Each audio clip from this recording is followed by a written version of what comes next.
dancing. Now I found a reason to keep on dancing, dancing, dancing, dancing, dancing. Les comptes à rendre, nous sommes donc en deuxième partie en ce dimanche matin et nous sommes le 3 février 2012 avec en studio un off chronique du conseil avec Jennifer Barker. Merci Marc-André. Bon, nous sommes en off spécial chronique, off chronique spéciale avec les D-Cover Boys, avec le magazine D-Cover.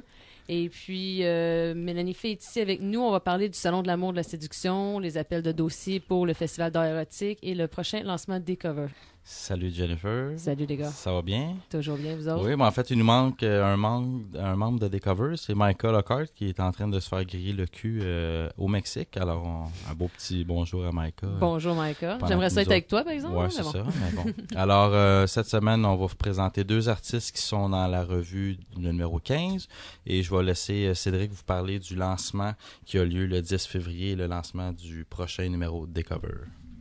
Yes, donc ça se passe le 10 février, c'est bien ça. Puis on fait ça dans la grandiose et magnifique église Sainte-Brigide, à 1 minute de marche du métro Papineau. C'est vraiment... c'est inouï là, la chance qu'on a d'avoir cette place-là. C'est une église laïcisée qui est immense, des piliers. Vous irez voir l'événement Facebook du lancement de D-Cover numéro 15 pour voir des photos de cette affaire-là. Puis dites-vous que moi, je mesure 7 pieds, puis j'ai l'air d'une puce là-dedans.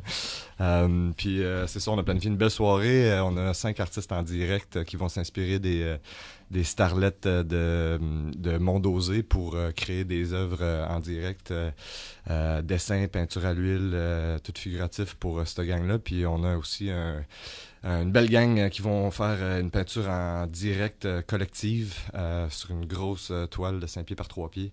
Là-dedans, on a Melissa Del Pinto, Kevin Ledo, Jason Botkin, le fondateur de Hamas. On a Sophie Wilkins et Dom Desbiens là-dessus. Donc ça, on s'attend vraiment à avoir une magnifique œuvre à la fin de la soirée. Puis on a aussi 3 body painters, dont Jean Pronovo au airbrush, Fluke au airbrush, et puis Caro Caron à peinture traditionnelle sur corps. Fait qu'on a vraiment une belle soirée, encore remplie de surprises aussi, comme d'habitude. Puis de la bonne bouffe, de la bonne bouse, l'expo des 10 artistes. À quelle heure ça commence, Cédric? Ça commence à 5, puis ça finit quand on tombe à terre. Non, ça va finir vers, je sais pas moi, 1h du matin probablement. Fait qu'on vous y attend tous le 10 février à l'église Sainte-Brigide, qui est le 1154 Alexandre de Sèvres. Allez voir l'événement Facebook. Puis aujourd'hui, on a en studio avec nous autres 2 des artistes, Mélanie Fay, qui est une qui est d'habitude avec le média Mélodies, mais aujourd'hui, on est en tant qu'artiste. Puis on a aussi mon grand ami Carl Wachowski avec nous autres. Salut Carl. Salut Cédric. Donc je vais commencer avec toi Carl. On se connaît depuis 10 ans maintenant, au-dessus de 10 ans.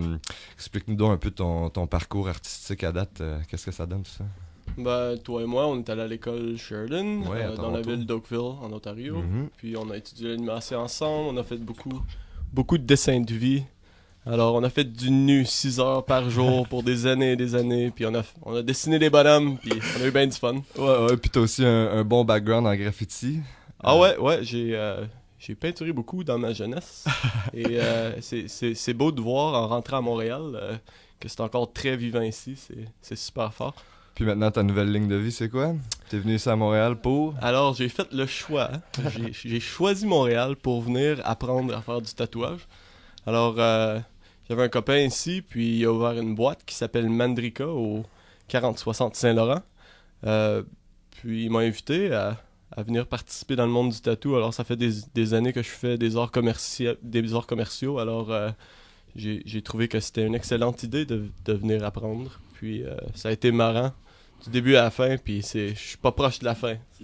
Puis rapidement comme ça, c'est quoi la grosse différence que tu vois entre le monde des arts visuels à Toronto et Montréal? Les marchés sont quand même différents et Toronto c'est un peu plus conservateur, c'est un peu plus niche. Montréal c'est vraiment partout, c'est en face au monde, ça grouille ici, le monde c'est vraiment busy. Puis moi je peux dire qu'au début quand moi je suis arrivé à Montréal puis que j'ai commencé à peindre il y a maintenant 6-7 ans, je trouvais que Montréal était très tout le monde était un peu sur leur propre affaire dans ce temps-là, puis je trouvais que ça se parlait pas beaucoup, puis comparativement à Toronto, où il y avait beaucoup de collectifs, beaucoup d'expos de groupes, beaucoup de ci, de ça, ben, je trouvais que Montréal était un peu plus de son bord chacun, puis ben, maintenant, je peux vous dire que 6-7 ans plus tard, là, vraiment, c'est complètement le contraire que je réalise, là.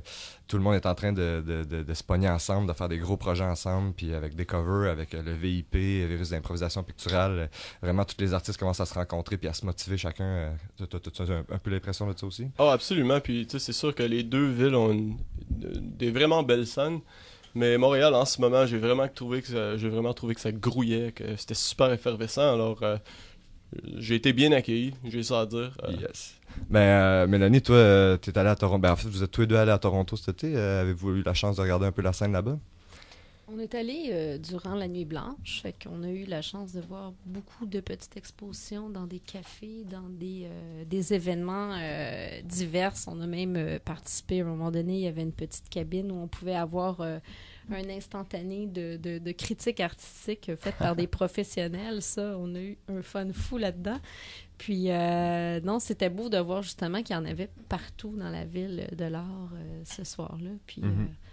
On a même, il y a la publicité de Molson M là, qui vient de sortir, Art en liquide, là, où on voit en fait le staple de Toronto, en fait, graffiti, qui est Elixir, qui est une connaissance de moi et Carl. Puis lui, là, vraiment, c'est le king de la place. C'est un peu plate. On n'a pas vraiment ce genre de nom-là qui représente vraiment Montréal au niveau graffiti. T'as-tu quelqu'un en tête, toi?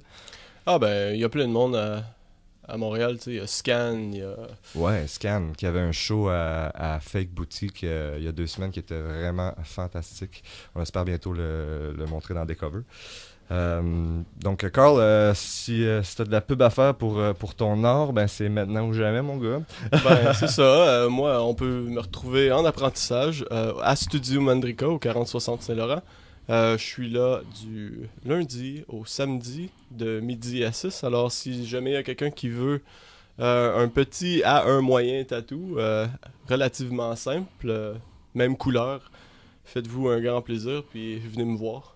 Puis on peut te rencontrer aussi à notre événement. Tu vas être présent lors du lancement des covers numéro 15. Ouais, je suis super pompé. Je vais être là en train de dessiner les Mademoiselles burlesques. Mélanie aussi, tu vas être présente? Oui, je vais être là. Excellent. Puis as-tu d'autres expos en cours, Mélanie, en ce moment? Ou En cours, ben, j'expose un petit peu à la galerie Au Précieux sur la rue Saint-Denis à Montréal.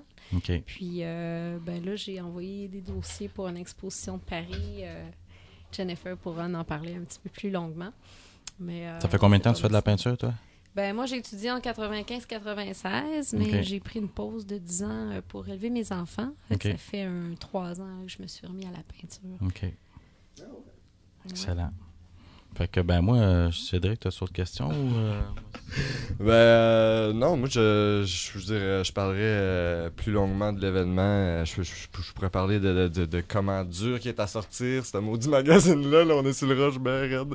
Mais on va être sorti, puis on a un super beau magazine vraiment à vous offrir à compter du 10. Là.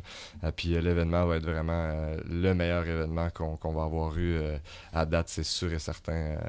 J'ai bien hâte. J'ai hâte de voir ça, franchement, là. Puis comme on a dit, s'il y en a qui ont manqué des informations lors de cette chronique, ben tous les détails sont sur la page Facebook, l'heure, l'adresse de l'église et tout le tralala. Alors, merci. Merci. Merci, les gars. Merci à vous. Bon, on va prendre une petite pause. On va mettre le choix de Mélanie aujourd'hui. En fait, c'est pas vraiment ton choix, mais bon, parle-nous un petit instant. Oui, moi, j'ai bien du fun sur Facebook. Quand j'ai besoin de suggestions musicales, je demande au groupe et puis je reçois les suggestions. Alors, j'ai mon ami José qui m'a suggéré la superbe toune de Steffi Choc, Savoure le rouge, qui est en fait une reprise d'une chanson d'Indochine. Voilà. Et nous sommes sur Radio Centre-Ville, 102.3 FM, à la chronique du Conseil. Les comptes à rendre.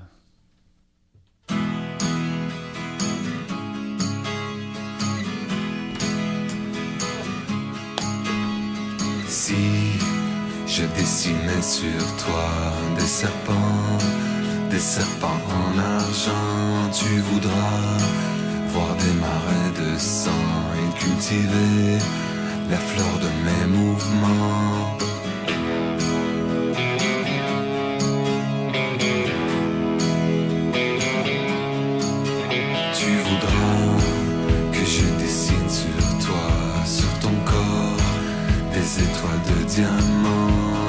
bras, comme ça ne bouge